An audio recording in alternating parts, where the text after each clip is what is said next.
Visa interview was no more than 3 minutes। For minor मेरे को थोड़ा ज्यादा टाइम लगा है। हर चीज के लिए मेरे को एक एक्स्ट्रा एफिडेविट देना पड़ा था from my parents. Exactly, and they told me कि I have to get both of my parents there. But जब मैं उधर गया तो दे सेड कि only one of my parent could go there. And मेरे को स्पेशली एम्बेसी बुलाया था इटली के। मेरे पेरेंट्स को मेरे साथ रहना पड़ेगा इटली में till the time I turn 18। और मेरे को 40 days के आसपास मिला था मेरा डीओवी। जिस कोर्स के लिए आप जा रहे हो, do you think it is worth doing in Italy and why not in India? Alright, guys, so welcome back to our channel once again. This is a visa interview, and today I'm sitting with Arham Gulecha, who just received his Italian student visa from the Embassy of Delhi, and ये एक minor है. So make sure to watch this video till the end.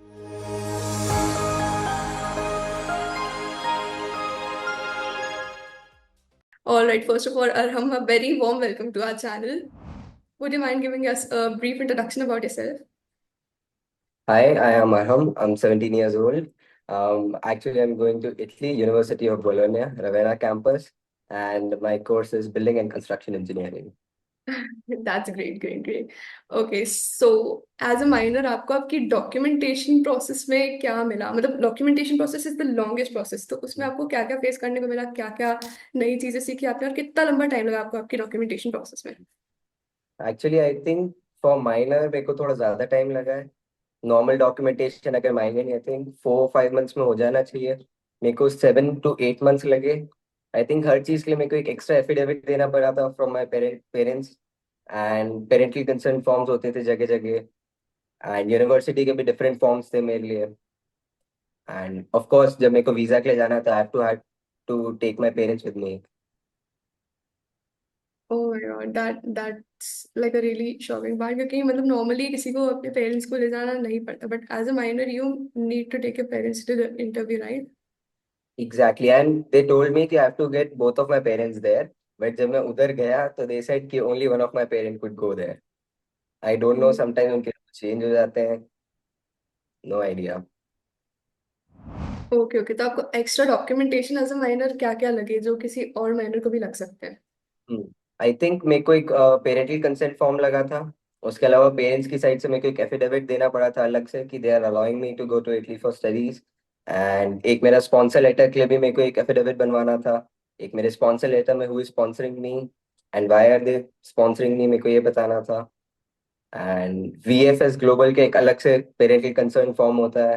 And there is a university of Bologna concern form because I am a minor again. And मेरे को specially embassy बुलाया था Italy के, क्योंकि I am a minor. And they asked me कि I have to get a parental consent form specially from my mother side कि she is allowing me to go to Italy. या that things those things are required because सब कुछ consent वगैरह चाहिए रहता है when you are going as a minor. या so coming to the documents, एक बहुत इंपॉर्टेंट डॉक्यूमेंट रहता है जो हर एस्पिरेंट की जर्नी में रहता है. That is your cover letter. So how did you prepare your cover letter? I think cover letter मैंने कवर लेटर की तरह नहीं लिखा है। Use it more like a story. मेरी स्टोरी लाइन मैंने उसमें ज्यादा पोर्ट्रे की है कि I started playing with Legos. Then थोड़ा सा मेरे को इंजीनियरिंग के ऑल, मेरे घर में काफी लोगों को इंजीनियरिंग बैकग्राउंड है। सो मेरे को काफी हद तक आइडिया था कि मेरे को क्या करना है, तो मैं बचपन से वही चीजें कर रहा था ऑलमोस्ट। सो मैंने बेसिकली अपनी एक स्टोरी लाइन लिखी है उसमें। Okay okay okay. तो उसमें रेलेवेंट बैकग्राउंड की, क्या आपको लगता है कि रेलेवेंट बैकग्राउंड की जरूरत होती है?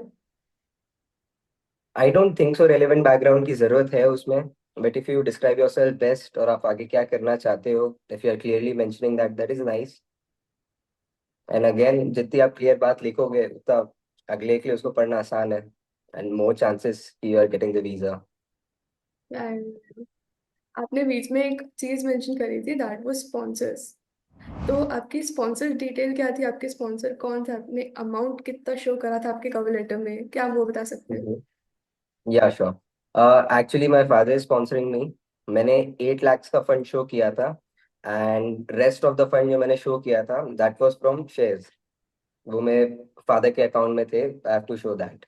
एंड उसके अलावा जो आईटीआर देनी होती है, 3 साल की आईटीआर थी of my father mother and the business firm we have, उसकी 3 साल की आईटीआर थी। And again they ask for a bank balance certificate, bank statements and एक मेरा भी अकाउंट मेरे को खोलना पड़ा था with my father joint of course, क्योंकि मैं माइनर में मेरा खुद का नहीं खोल सकता। I have to get statements for 6 to 3 months के last, and bills and invoices भी मेरे को शेयर करने थे एम्बेसी के साथ। हम्म। एक और बात मैं पूछना चाहूंगी आपसे, दैट इज, जिस कोर्स के लिए आप जा रहे हो, do you think it is worth doing in Italy and why not in India? Actually या there's a lot of difference। जो इंडिया में हम पढ़ते हैं जो आर्किटेक्चर, बेसिकली उसको डिजाइन फोकस ज्यादा पढ़ाते हैं, ना कि टेक्निकल एस्पेक्ट पे ज्यादा पढ़ाते हैं। एंड आई थिंक जो इटली में पढ़ा रहे थे मोर लाइक कि आप उसमें आप नया इनोवेशन कैसे ला सकते हो, देयर इज मोर लाइक उसमें नई टेक्नोलॉजी ला सकते हो, what new materials you can use. वो उस साइड में ज्यादा फोकस है, इंडियन वाला थोड़ा डिजाइन साइड पे ज्यादा फोकस्ड है, एंड इट्स मोर और सिमिलर लाइक आर्किटेक्चर ही है। सो बेसिकली जो इंडिया में पढ़ते हैं वो डिजाइन फोकस आर्किटेक्चर है, जो इटली में हम पढ़ रहे हैं दैट्स मोर लाइक उसके मटेरियल बेस्ड, साइंस बेस्ड और फिजिकली उसको कैसे हम डेवलप कर सकते हैं उस बेसिस पे हम आर्किटेक्चर ज्यादा पढ़ रहे हैं। Yeah, so they focus more over on the practical aspect. या Yeah. Okay. That's great, that's great. Okay, now coming out to the next part, that is the challenges that you faced. Were there any challenges that you faced as a minor during your entire process of studying in Italy? इतनी लंबी process होती है इसमें, आपको क्या क्या तकलीफ आई? I think मैं 2 महीना लेट हो गया because I am a minor. Embassy ने मेरे को काफी लेट बताया कि आई एम अ माइनर, तो मेरे को अगेन मेरे पेरेंट्स को मेरे साथ रहना पड़ेगा इटली में till the time I turn 18। ये चीज मेरे को पहले पता नहीं थी, एंड आई थिंक मेरे को एम्बेसी ने अलग से बुलाया था इस चीज के लिए। एंड दे आस्क्ड कि your mother have to give the concern form कि me and my father have to live in Italy till the time I turn 18, otherwise I can not go to Italy. That was the major problem I was facing, और उसकी वजह से I think मेरे को 1 महीने के आसपास late visa मिला मेरा। तो अभी आपके पेरेंट आपके साथ जा रहे हैं Italy, is that the case? I think अभी मैं जब 18 हो जाऊंगा उसके बाद जा रहा हूँ, but still my father is accounting me. Company you. Okay. Major challenges were like मैं कहीं पे भी जाता था मैं अकेला जाता था मेरा काम करने, और हमेशा मेरे को बाद में ही रियलाइज होता था कि I have to have a parent with me because हम 17 और मेरा सिग्नेचर कहीं पे भी नहीं चलेगा। So that's the main thing you should keep in mind if you are a minor doing your thing, and also decide on just one thing what you have to do, not 10 things, which I did, because इतना confusion हो जाता है at the end, और फिर वो it's a blunder then it's a, या तो मतलब सबसे स्टार्टिंग से प्रोसेस आप चालू करें, start your process as early as possible, यही हम बताते हैं हाँ बच्चों as को। early as possible because you never know कि कब कौन आपको बुला ले। you don't know embassy आपको बुला ले, मेरे को भी नहीं पता था कि मेरे को embassy बुलाने वाली है। अगर मेरे को पता होता तो मैं 1 महीना 2 महीना और पहले प्रोसेस शुरू कर लेता। Exactly, and that would have helped your profile, right? Hmm. Yeah so what are some tips for the other aspirants? अगर मैं स्टार्टिंग से सोच रही हूँ इटली जाने का, so what are some hmm. Tips that you would give to me? You need to know कि आप क्या पढ़ना चाहते हो। डिपेंडिंग ऑन आप क्या पढ़ना चाहते हो, you have to select your university और द एरिया इन इटली। अब अगर वो पता चल गया है उसके बाद it's very easy apply in that university. Pre enrolment हो जानी चाहिए।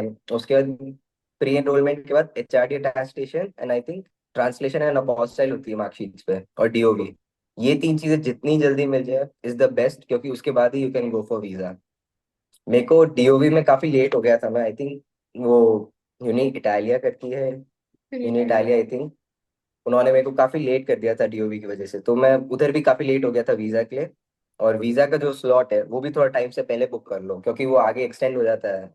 वो पोस्टपोन कर सकते हैं उसको, क्योंकि मेरे को वीजा का स्लॉट भी नहीं मिला टाइम पे, तो अगेन में थोड़ा सा और लेट हो गया। आई थिंक अगर ये 3 4 चीजों पे आप फोकस करोगे इट्स नाइस, आपको वीजा टाइम पे मिल जाएगा। Okay, as an aspirant, what are the mistakes that one should avoid? मतलब one should totally like focus on like not making those mistakes. I think मैंने एक मिस्टेक की थी जो मैंने कवर लेटर में लिखा था, और जो मैंने बात इंटरव्यू में बोली थी मेरे वीजा के टाइम, वो थोड़ी सी डिफरेंट थी आई थिंक। तो मेक श्योर कवर लेटर पढ़ना अच्छे से, उसके बाद ही बोलना। मैं पढ़ के गया था, आई थिंक मैं 10 टाइम मैंने मेरा कवर लेटर पढ़ा होगा, उसके बाद इंटरव्यू दिया। Still I made the silly mistake कि कवर लेटर में आई थिंक मैंने लिखा था my father will stay with me for 3 months in Italy, and I said in at interview he will stay with me till the time I am fully settled down. तो I think उस point पे उन्होंने मेरे को पकड़ लिया। और cover letter और स्पॉन्सर लेटर जितना जल्दी बना सकते हैं, I think that would be beneficial, क्योंकि by the time you go for visa I think उसको आप और परफेक्ट और कर सकते हो। मैं काफी लेट हो गया था उसको बनाने में, कवर लेटर और स्पॉन्सर लेटर, तो आई थिंक वो कर सकते हैं जल्दी। And also if you know you are a minor, please take your parents everywhere possible.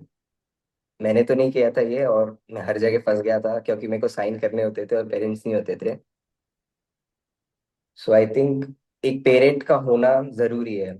जब भले आप अटेस्टेशन के लिए जा रहे हो, even if you are going for translation, या आपको एफिडेविट बनवाना है और anything, Yeah, having your it's parents better, process. And it's better कि अगर आपको कोई सुपरविजन में हो, क्योंकि these things are very complicated and lengthy, time taking. या किसी की प्रेजेंस का होना जरूरी है, स्पेशली मतलब if you have a guardian और parents specially, that is really it's important. Easier that way, because या उनको पता होता है कि क्या करना है क्या नहीं करना है। आई मीन पता तो मेरे को भी था, but what can I do, क्योंकि मेरा I can not sign anywhere, I cannot do anything without them, so there's no point going alone anywhere. Exactly exactly. आपने ये मिस्टेक मेंशन करी, so I want to ask you, how was the visa interview, उन्होंने आपसे कैसे questions पूछे, क्या क्या बोला एंड I think मेरा visa interview was no more than 3 minutes. They asked about my financials, which I told them, जो भी वो दिया हुआ था, explained it. उसके बाद दे आज कि मेजरली जो architecture building construction engineering India में हो रही है और जो इटली में हो रही है उसमें क्या डिफरेंस है। तो मैंने उसमें वही समझाया कि जो इटली में पढ़ा रहे हैं that's more on a technical part, और जो इंडिया में पढ़ा रहे हैं that's more on a design structural part. And उन्होंने एक और चीज पूछी थी कि how is Indian architecture different from Italian architecture. तो उसमें मैंने आंसर दिया था कि इटालियन आर्किटेक्चर में रोमन क्लॉजम्स आते हैं, सिसिलियन हाउसेस आते हैं, लीनिंग टावर ऑफ पीसा है। And जो Indian architecture that's basically divided into two parts. एक है जो अपने इन्वेडर्स ने बनाया था, this Mughal architecture, this British architecture, and बाकी जो दूसरा है that's a pure Indian architecture. That's two different kind of architecture that we have in India. So I explained that. And they asked me, I'm a minor, how am I going? So I said, my father is accompanying me till the time I turn 18 or till the time I get settled down. Visa interview in 3 minutes, that's amazing. Like that's just wow, because हम normally सुनते हैं कि visa interview में बच्चों को काफी time लग जाता है, एंड 3 minutes में होना। So did you feel any anxiety होने के बाद या फिर होने से पहले? आई थिंक मैं बहुत नॉर्मल गया था, मैंने कुछ प्रिपेयर नहीं किया था उसके, इसलिए मेरा ज्यादा अच्छा गया। अगर मैं प्रिपेयर करके जाता ज्यादा तो मैं उधर ज्यादा कंफ्यूज हो जाता कि तेरे को ये चीज बोलनी है ये नहीं बोलनी है। आई थिंक बहुत स्पॉन्टेनियस था, उन्होंने जो पूछा मैंने हाथों हाथ ही बोल दिया। So she was also like अब क्या पूछूं मैं इसको, वो खुद ही चुप हो गए उधर वो। Okay, okay, okay. And how much time did it take for you to get your visa and DOB? Visa at DOV, I think DOV normally 20 days में मिल जाता है, और मेरे को 40 डेज के आसपास मिला था मेरा डीओवी। एंड वीजा मेरे को आई थिंक मिला नहीं था, बट इन 3 to 4 डेज उन्होंने मेरे को बता दिया था क्या, if I do this I get my visa immediately. So 3 days में उनका रिवर्ट बैक आ गया था मेरे को। Oh, that's really like amazing. And उसके बाद जो उन्होंने मेरे को प्रोसेस करने को कहा था again for minor, I did that, और उन्होंने मेरे को 4 डेज में वापस दे दिया था मेरा वीजा, 4 डेज में दे दिया था। 4 days में दे दिया था। That's really like wow. That's an amazing factor, क्योंकि इतनी जल्दी भी वीजा मिलता नहीं है स्टूडेंट्स को, and that's like a really nice thing about your journey, that besides like being a minor, that you obtained your visa this early. And personally जो Italian जिसने मेरा इंटरव्यू लिया था और जिसने मेरे को एम्बेसी बुलाया, तो उनके मेरे को कॉल आते थे, ही ओनली आस्क्ड मी कि have to do this and that. और जिस दिन मेरे को मेरा वीजा मिला था, ही कॉल्ड मी कि will get your visa by tomorrow. Okay, okay, okay. Wow, that's great. Okay, so next question is, how was your overall experience with Eurodreams and your personal experience in the entire journey? Actually I think euro dreams नहीं होती तो बहुत मुश्किल है इसको ये सब करना, बिकॉज एचआरडी अटेस्टेशन कहाँ से करानी है, अपॉस्ट्री कहाँ से करानी है, इतने सारे एफिडेविट्स बनवाना है, you have no idea. I think मैंने 8 या 9 एफिडेविट्स तो कम से कम भी बनवाए होंगे। और अगर नहीं होती यूरो ड्रीम तो मैं बनाता ही नहीं, मेरे को पता भी नहीं चलता कभी भी। And I think visa process काफी स्मूथ हो गया बिकॉज ऑफ यू गाइज। काफी चीजें आप you help me with my cover letter, sponsor letter.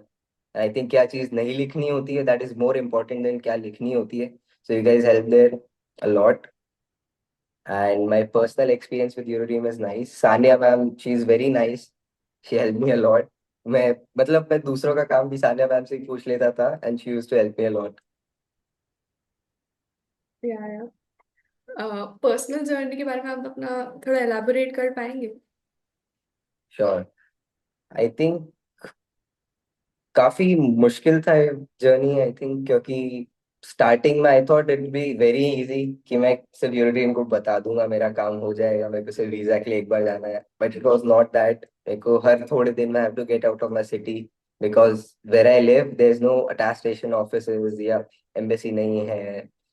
So I think 7 या 8 टाइम्स तो एटलीस्ट मैं बाहर गया हूँ मेरी सिटी के for some work for this visa.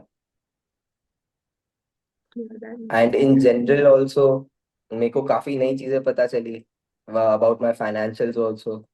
Have to मेरे को देखना पड़ा कि कौन सी चीज देनी होती है, कौन सी नहीं देनी होती है। And a lot of things I learned on the way. Okay, so what will you suggest to the other students? Like, would they take a help of a consultancy or should they go on their own?